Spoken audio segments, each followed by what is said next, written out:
اللهم صل وسلم وبارك على سيدنا محمد. ازيكم حبايبي، عاملين ايه؟ يا ريتنا كلنا نصلي على النبي عليه الصلاه والسلام.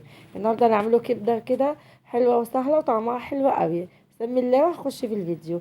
معايا كبده كده مدبلاها بفلفل اسود وكمون وملح ورشه كزبره وفلفل اخضر وفصين توم، مدبلاها زي الكبده العاديه. معايا طماطمتين مقطعاهم كده مكعبات صغيره.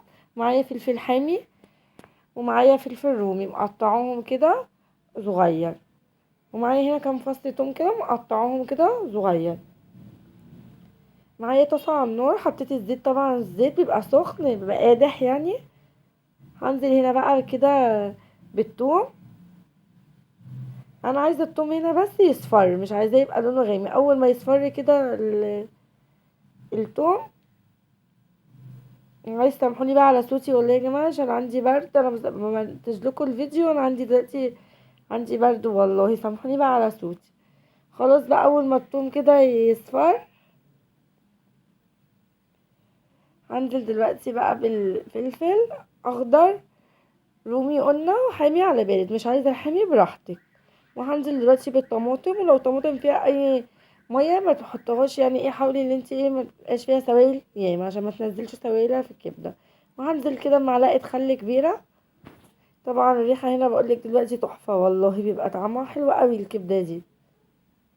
وكمان الفلفل الرومي والطماطم والحاجات دي بتزود في الكميه بتاعه الكبده. هخليهم بس يتبلوا كده، انا عايزاهم يتبلوا. اول ما بيتبلوا بقى خالص كده بنزل بالكبده بقلبها كده تقلبتين وبخليها بقى تستوي.